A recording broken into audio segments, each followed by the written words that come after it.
Podcast. I'm Sarah the Rebel. And I'm OhCatrina. And we did it backwards again. No, we didn't. And you would take it from after I'm OhCatrina, and then you would say, and this is a podcast about... Oh, and this is a podcast all about how diversity and feministing is going to be great. I'm not really a rapper, so just sit right there while I try to come up with a better rhyme that rhymes with there. Boom. And I'm OhCatrina again. We start that whole thing over.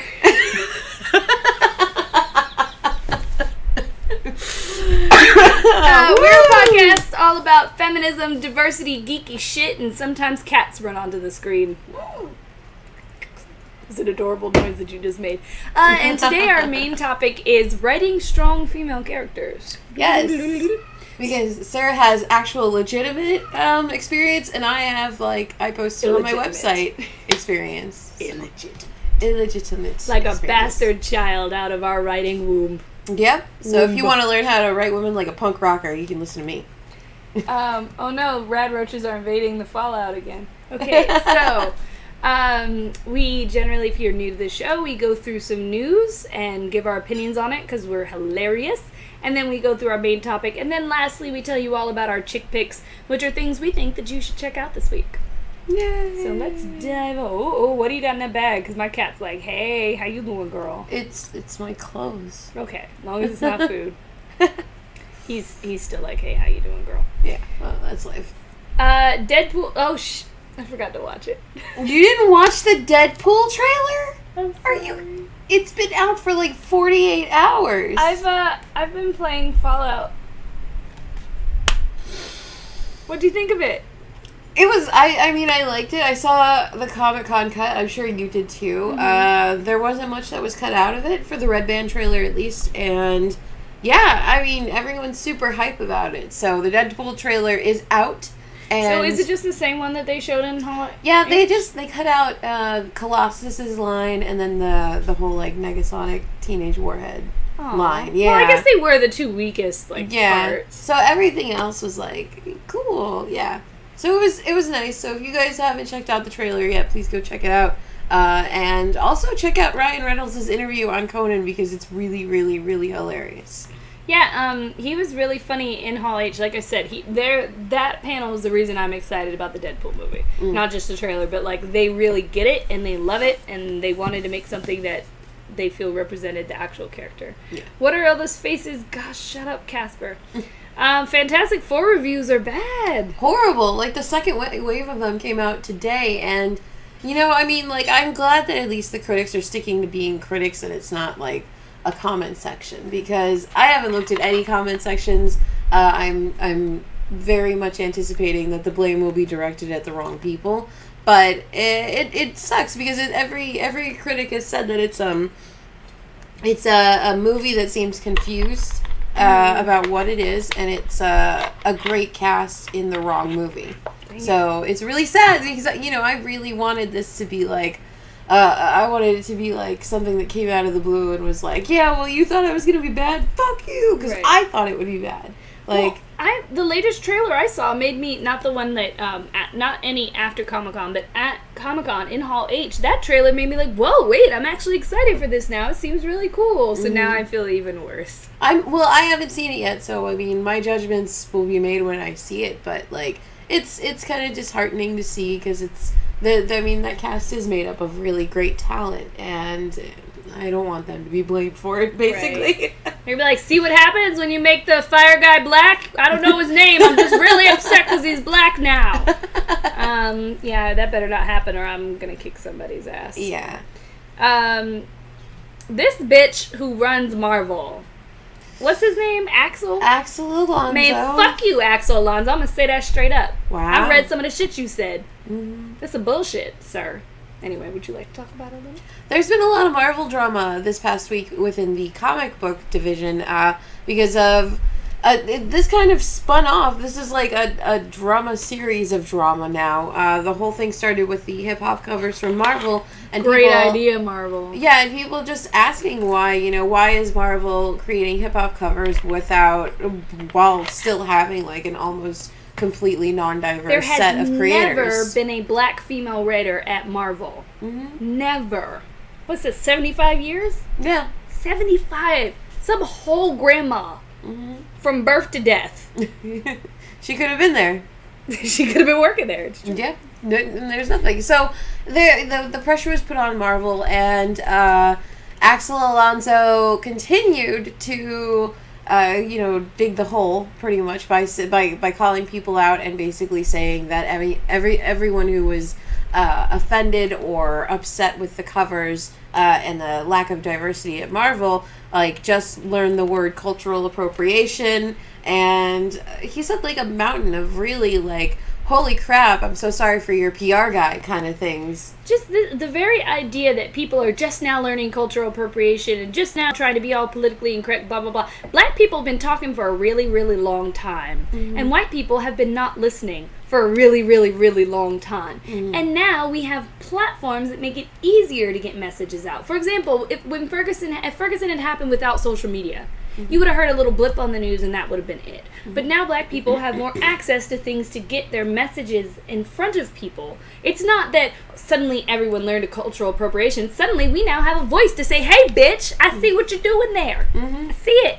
So it's really just ultimately disappointing, because I know there are some great people at Marvel, but the diversity isn't on the creator side, it is on the management side. Right. Like their entire social team, like I'm pretty sure it's like mostly Hispanic and people of color.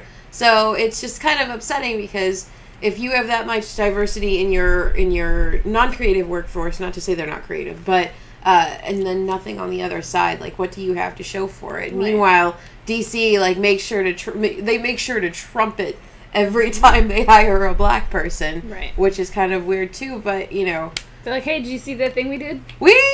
Dakota Universe, guys, hey.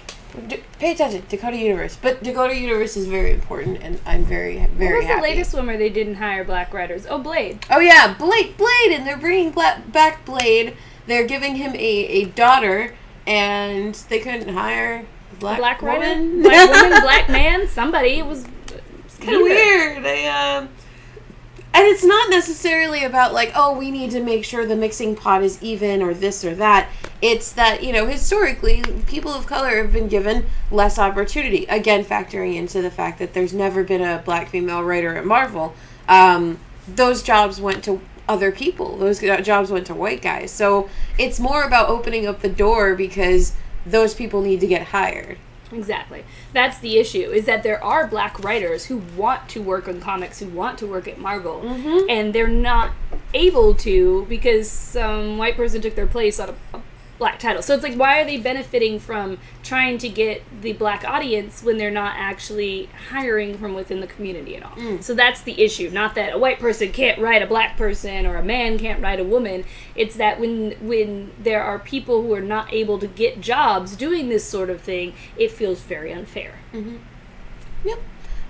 So recently Superman took on police brutality, which is kind of a weird Captain America-like turn for the conventionally Boy Scouty hero. And it was an interesting take, I guess. Did you check that out, Sarah? Yeah, I read the preview that you guys had on there.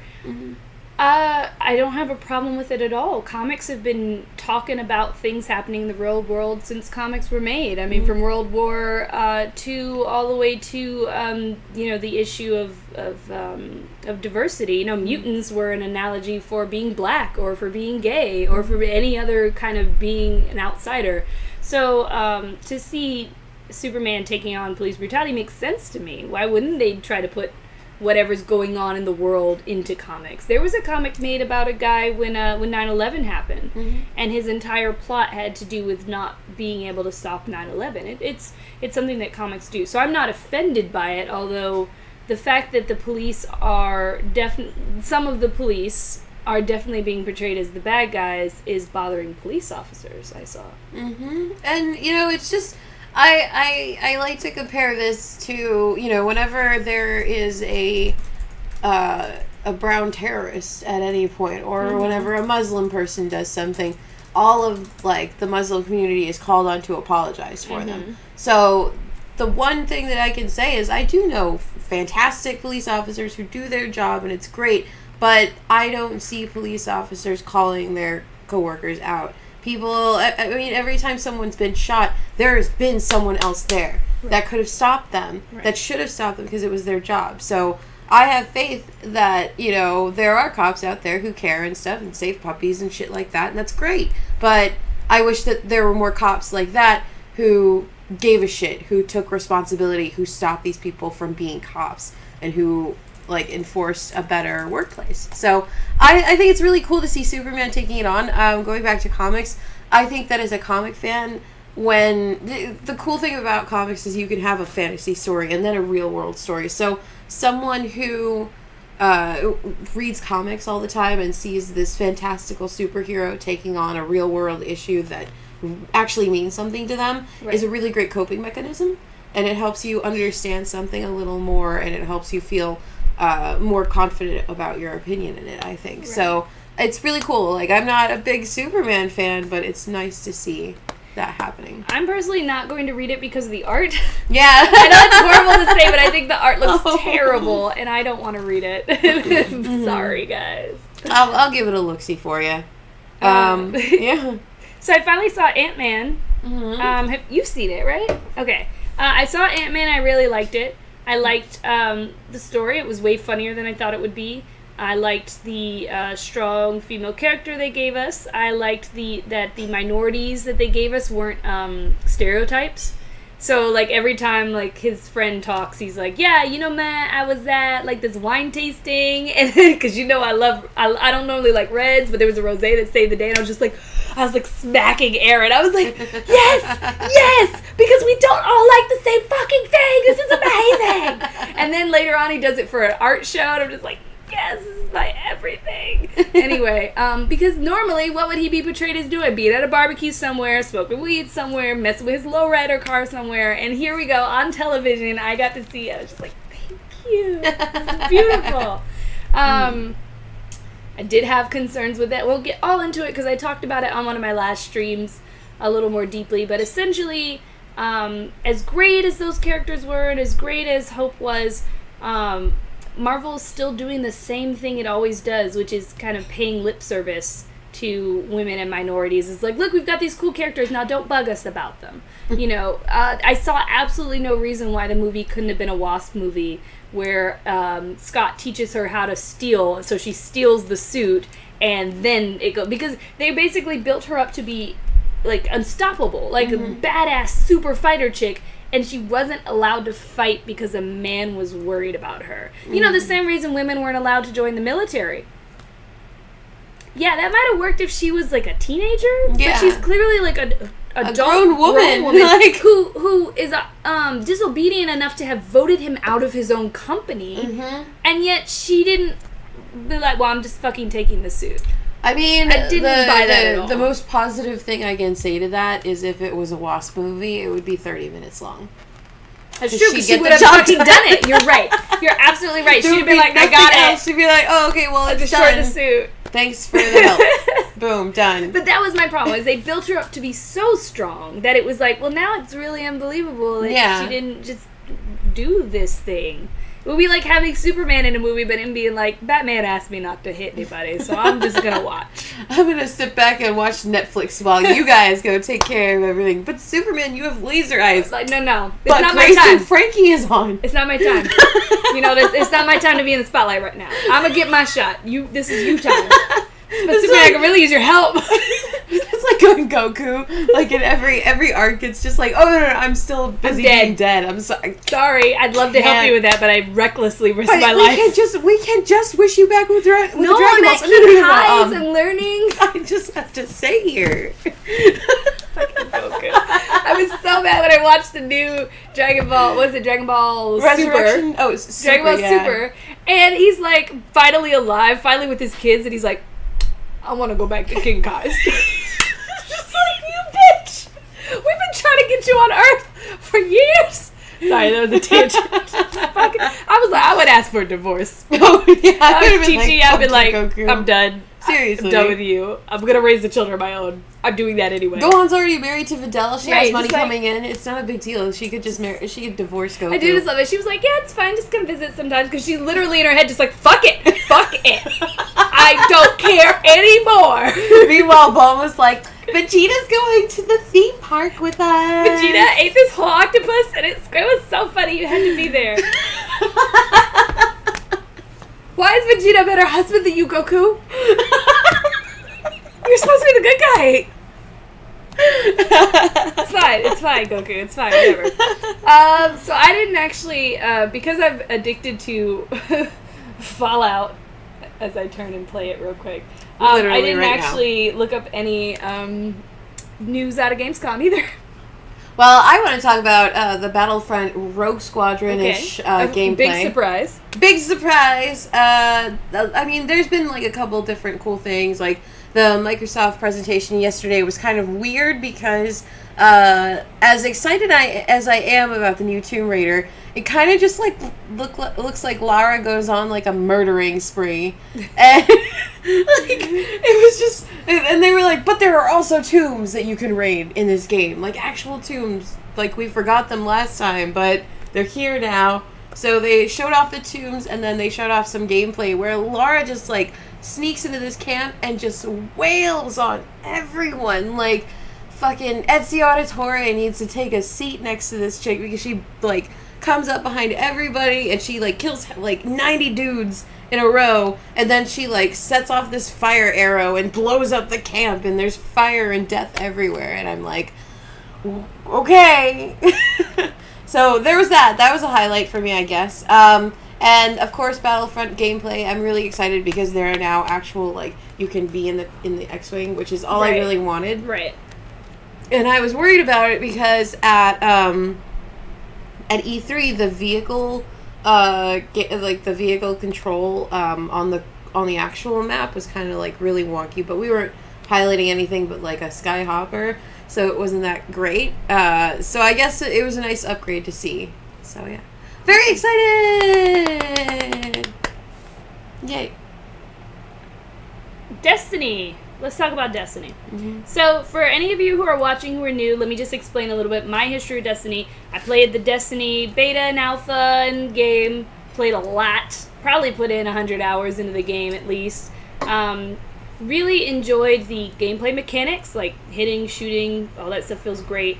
Enjoyed the social aspect of it, but overall felt that it was a bad game because it was empty. It promised us a huge universe to explore, and it really gave us 5 maps that we were expected to play over and over and over and over again. It was really a big letdown. It sounded like an outline of a game, because it was like, oh, you've got to fight the darkness. You are part of the light. There's this traveling orb. What are we going to call it? The Traveler. We've got these bad guys. They're like falling from grace. Let's call them the Fallen. Like, just really, really sloppy, lazy game. As far as like the story and the world that it promised that it would create. As far as gameplay, super tight, super fun. Anyway, somebody tweeted the other day, it feels like we've been playing a beta for a year. And I knew, that's all he said. And I was like, this is about Destiny. I go and I click, lo and behold, I find out the news that a few things. Peter Dinklage's lines are being erased and done over by Nolan North. Now it's fine. Dinklebot was shitty. Although, it's probably the lines. To be perfectly honest, I can't imagine how Nolan North could... Like, here's my thing. I'm like, let's just wait. I want to hear what he does with it. Because if he manages to make it sound good, then we can say, okay, it really was Peter Dinklage phoning it in, which is what we all said. But if even he can't fix it, then we have to admit, sorry guys, you wrote really shitty lines for a stupid robot that, like, nobody needed. And they're changing leveling again. They're switching a bunch of things around, and they're adding a bunch of content, and it actually almost sounds like the original thing we were promised is going to happen now. So, like, notice my voice is getting higher because I'm confused. Anyway, if people want to keep playing, they're going to have, in total, basically spent $140 on Destiny just to finally get the thing that they were promised and to relearn a whole new leveling system and everything like that. So quite a few Destiny folks that I know are pretty upset by it, just because they feel that, A, they should have just been given this at first. And then some people are saying, hey, they've adapted and grown and changed based on things that you've said. Like, you should be happy that they're doing this for you. And that they keep making it new and original, different. So I don't know. I don't know yet if it's enough to get me to get back into Destiny. I don't currently think that it is. But I probably will wait to hear what other folks say who have been playing it this entire time when they play it. That's why I don't fuck with Destiny. Guardians of the Galaxy cartoon teaser came out. I'm going to post it in the chat for you guys. I really like it. I'm really happy Vanessa Marshall, who voices Hera on Star Wars Rebels, is voicing Gamora. So, of course I was already going to be watching the show, but I'm really interested in it. Like, there was a little preview clip where Yondu met Peter Quill for the first time, and I really like that. So, yeah. What do you think? You know me, I'm always less enthusiastic than you about new things. I'm like, we've got to wait and see. Katrina is like glass half full and I'm glass half empty. I saw nothing to make me alarmed. Yes. So I'm like, cool, this looks like it could be fun. My only concern is it's a Disney show. But they've shown us with Star Wars shows that they can make serious, fun, interesting content. Terrifying things. Right, that's not too childish. Yeah. So, yes, I'm excited. Yes. Very, very excited. This is news because it made me laugh. They're showing the Hobbit movies, the extended Hobbit movies, at some screenings around the world, and I'm just like, here is my palm. What they need is the unextended. They need the chopped up, edited better version of the fucking Hobbit movies. Like, why would you add more content to this filler? Are we gonna spend 10 minutes looking at that flower now instead of 3 minutes? What are you doing? Anyway, but hardcore fans will go, I'm sure.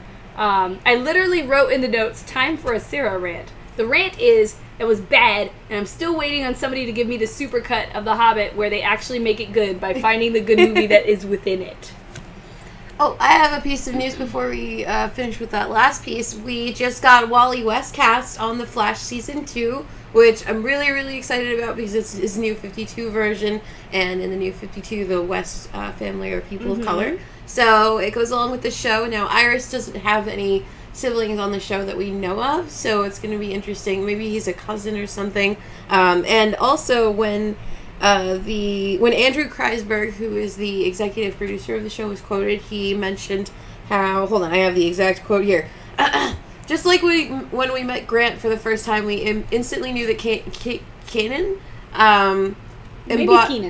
embodied all the heart and courage of a hero. So I'm wondering if we're going to see him suit up as Kid Flash anytime soon, cool. Which would be really neat. I hope they don't take as long as they did with some of the other characters on Arrow. It took a while to get Canary and Roy Harper and everybody. So hopefully they speed that up a bit. Haha, because it's the Flash. That reminds me. My friend got cast as the first gay black superhero. What? P.S. He's not gay. Well, that's acting. So, this guy that I've been trying to hit on for months, Echo, some of you may remember him from the first Geek and Sundry stream that we did to, like, kick off the channel. He came and he was on there late at night. I've been like, yo, I got his number. I've been trying to mac on this boy. Turns out he had somebody, one for me. But anyway, I turn around, this fool been cast as a superhero in Arrow. Yeah? How cool is that? Anyway, so coincidentally, and this is slightly random, there are a lot of African-American gay superheroes in DC. I found lists of them before. Interestingly enough, Marvel must have like taken up all the first page Google searches for gay and superhero because I cannot find these articles anymore. It's all buried under Marvel heroes now. So great job, Marvel marketing team. You've really suppressed SEO. DC. Great job on your SEO. Hot damn. Hot damn. All right. WoW news. Oh, yes. Oh. That's sorry. I thought we were moving on. Oh no, WoW news. WoW has dropped another 1.5 billion subscribers. What you gonna do? You're old as hell. Sorry, WoW. I think WoW is like almost my age. Like, just let go and fall into the abyss. Be a new game. Make a new game. There are other games out there, and a lot of people have left to them. Final piece of news. Corey D. Williams followed me on Twitter. I'm one degree closer to meeting Lando, which is pretty cool. So jealous. That guy was in Star Wars. So jealous. He only has like 300 followers. You should go. Just be like, hey, I thought you were my dad when I was little. Oh, no, I mean Corey D. Williams. Corey. Billy D. Williams has like Okay. 4.2 million. WoW is only 11 years old. Oh, it's only half my age. Okay. Much better, Pipers. Much, much better. So, on to our main topic. Yes. Main topic. Woo! Our topic today is how to write a compelling female character. Everyone struggles so hard with that. I'll make it seem like... Here's number one. Number one, this is actually the umbrella under which everything else we say falls. Write her just like a male character, except give her a vagine. Or have her say she's a lady and she don't even need a vagine. Mm-hmm. Trans characters are characters too, you know. Yep. Anyway, so that's the overall advice is just like you know how to write a guy character, write yourself a guy character and rename that guy character Sally. Yep. Boom. Plenty of fish in the sea. Named Sally. Named Sally. So that's the first tip. Now we're going to dive a little deeper. So Sarah, explain your history of writing female characters. Who was your favorite to write? What was her story?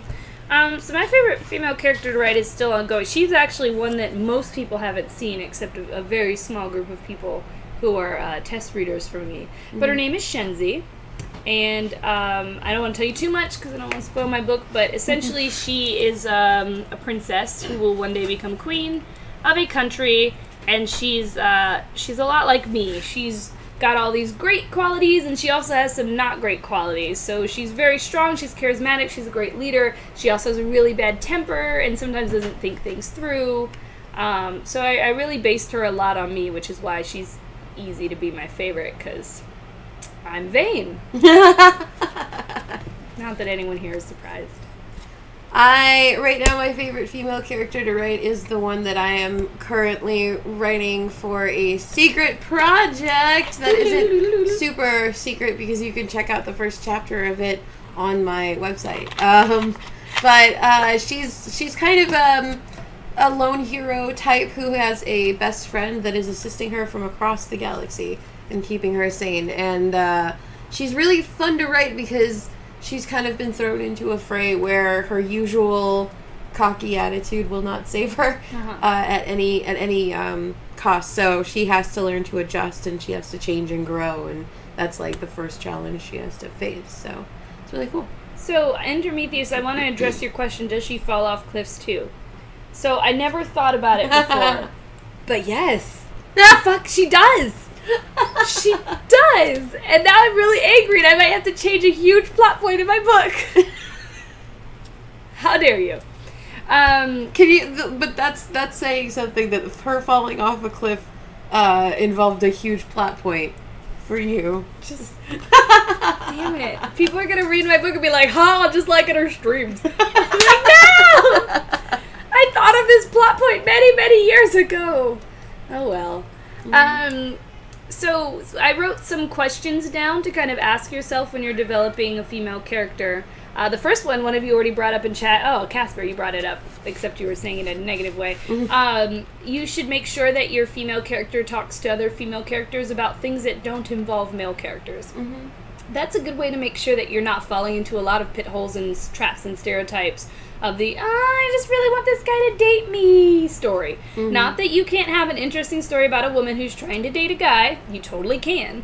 But it is a trope, and it is something you want to make sure that you're not falling into of a girl who basically her whole life revolves around a guy. Essentially, Hope is that in Ant-Man, actually. As great as she is, her entire life revolves around what her father wants and what he's done and the mess she has to clean up now. So that was actually a slippage on their part in writing a great female character, is making sure that your female character is not obsessed with the men in her life unless that's actually what the story is and you're going to talk about it.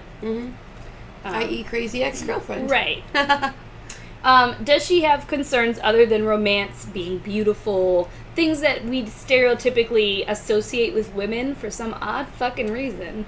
Like, she wants to talk about Kim Kardashian and maybe paint her toenails. Maybe she actually really likes chemistry. Mm-hmm. Or perhaps she's real big into dinosaur bones like Jessica Marzipan. Mm-hmm. Or into fucking pigeons like Holly Conrad while we're talking about Jessica. I mean, women have much more diverse tastes than we are often portrayed on television or in books or things like that. So do be mindful of that and making sure that your character has concerns other than that. Maybe she's concerned about the state of the world she's in. Mm-hmm. Maybe she's concerned about poverty. I mean, just the concerns that she has should be, unless you're writing, like, this is a teenager that you're supposed to relate to before she has that big moment where she realizes life ain't about her fucking butt cheeks and moves on.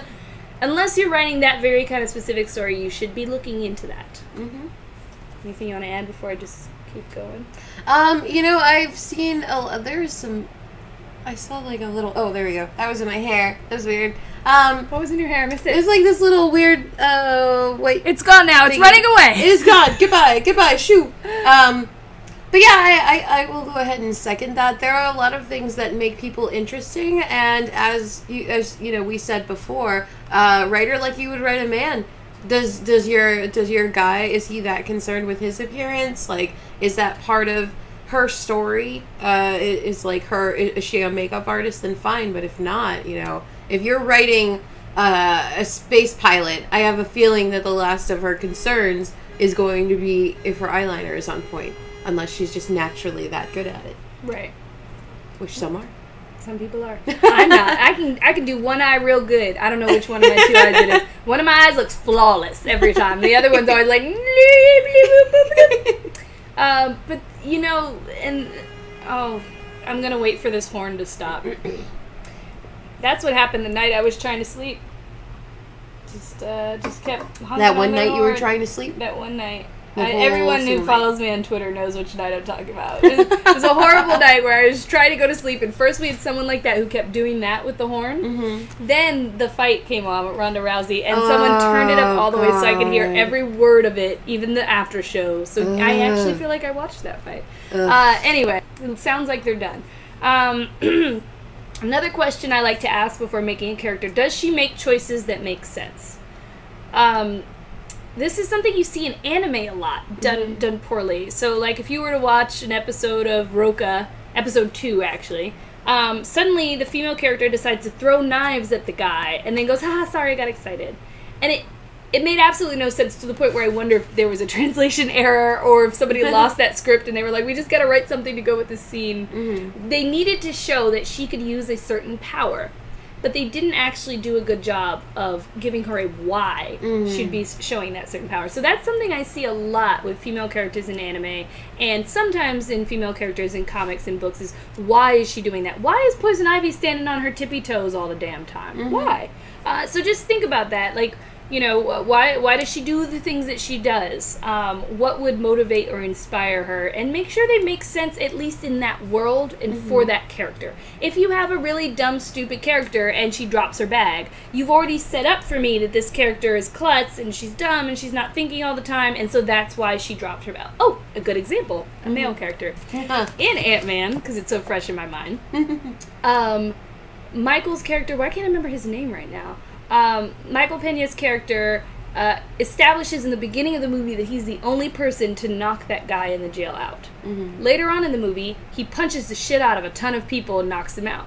Now, if we hadn't already established that he was really good at punching, you might have said, whoa, this guy who's not ever in fights just suddenly is really good at punching people, blah, blah. So a good way to make sure that choices make sense is, if you want a character to make a certain choice, find a good reason, set it up previously. It has to feel organic, it has to fit with the story. Mm-hmm. Also, strong female characters. Yes. Not all strength is physical. Mm-hmm. They can be strong-willed, they can be motivated, they can endure a lot of things, they can be really smart, and they shouldn't just be strong, they should also be weak in ways that make sense, just like any human who's really strong also has weaknesses. I think this is one of the things that so many people see in black and white, where it's like, the moment that you stop seeing this as a two-sided issue is the moment that you're going to write a better character, because I feel like so many people get so caught up in writing characters and not people. Right. And a lot of people don't realize that the two things are the same in the context of your story. Mm-hmm. So,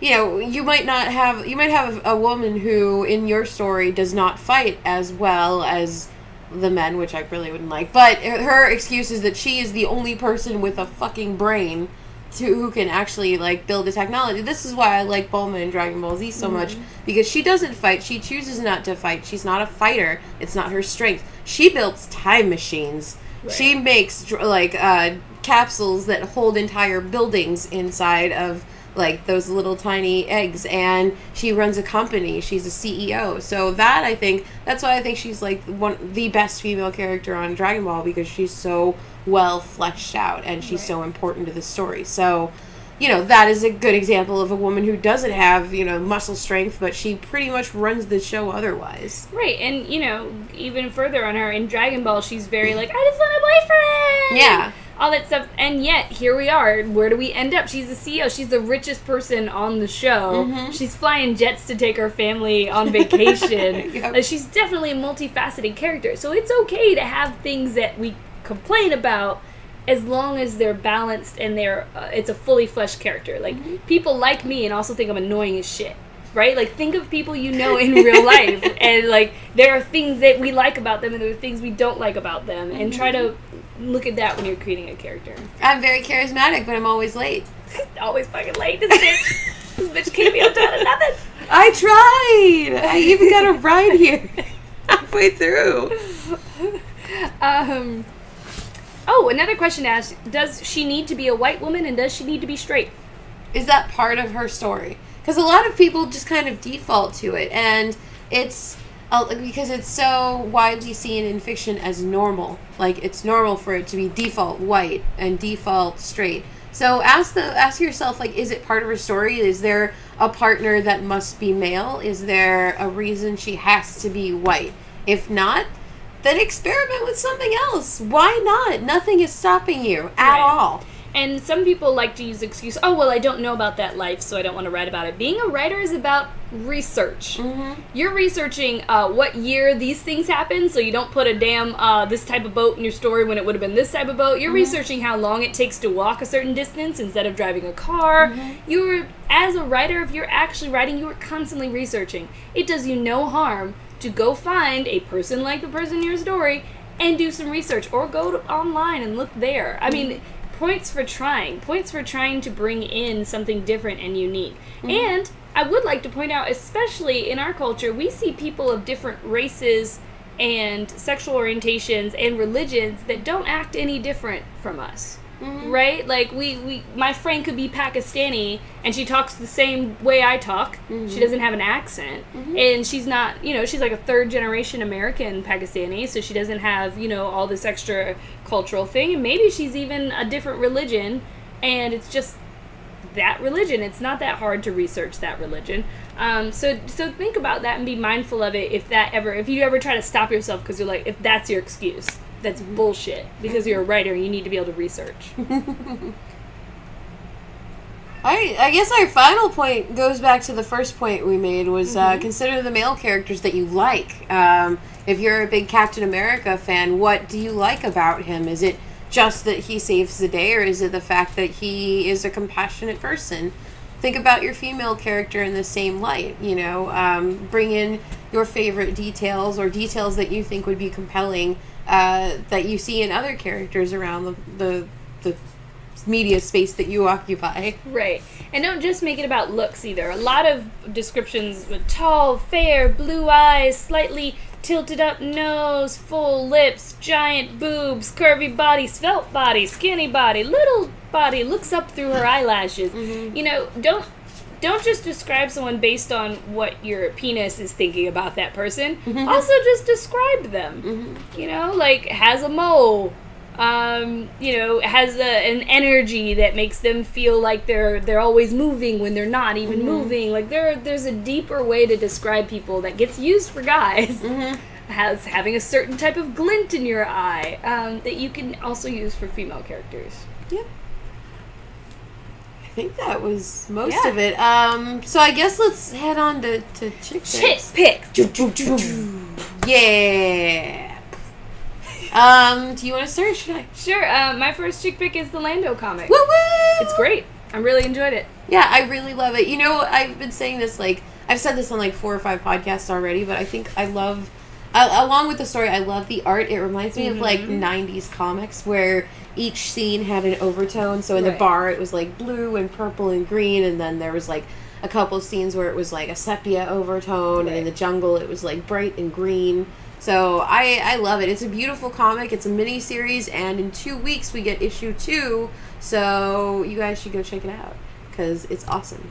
Sorry, I jumped on your chick pick. No, I wanted you to, because I figured you just co-signed on my chick pick. Yes.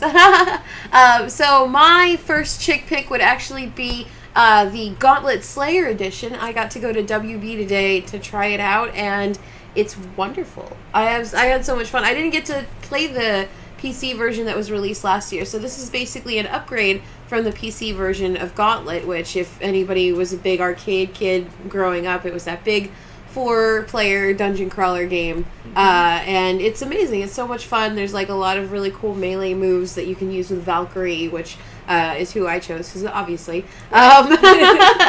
So it's really fun. It's coming out on August 11th, and it's for PS4. If you already have Gauntlet on the PC, this is a free upgrade for you.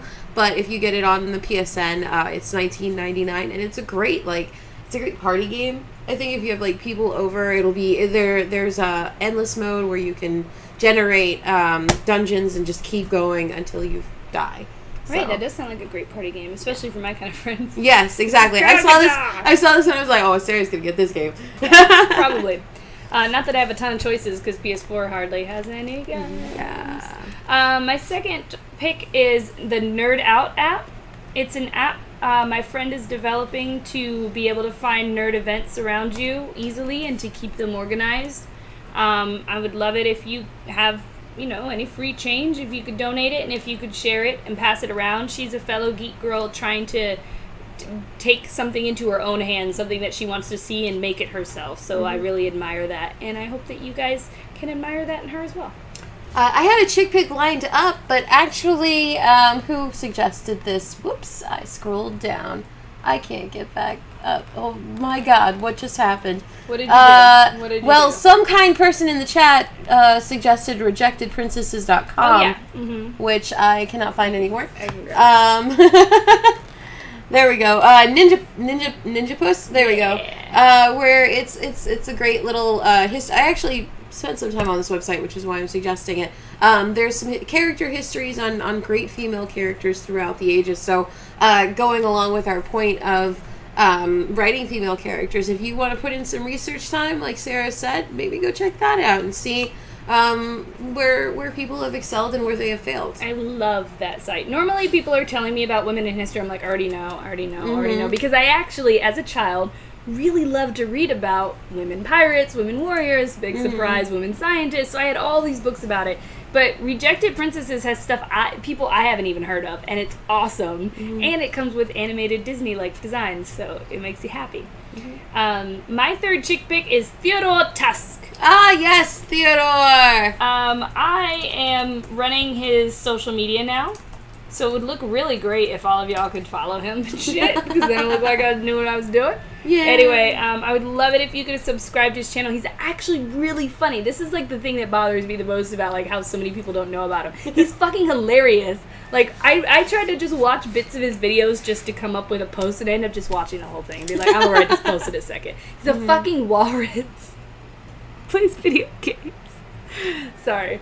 That's how I feel about it. You should go watch it. Awesome. My third chick pick would be, and I know I've suggested this before, but there's going to be some gaming news launching on my movie pilot profile as we start ramping up our initiative. So go check out moviepilot.com/OhCatrina for the latest in gaming fuckery. Woo! So jealous. I think that's it. Yeah, I think that's the show. Thank you so much for watching, and if you're listening on allgames.com, thank you so much for listening. Sorry for cursing again, Mrs. H. God, I hope Mrs. H doesn't listen. I only did it once this show. I cursed a lot because I was so angry about Axel. See? I took all my anger out on every other news article. I don't think I cursed at all. this show, but I'm sure someone will keep a tally. Yeah, we do need a cursing tally, like a little jar Ding, or something. ding. Anyway, I will see you guys later. Bye. Mwah. Bye! Turn it off the stream. Turn it off the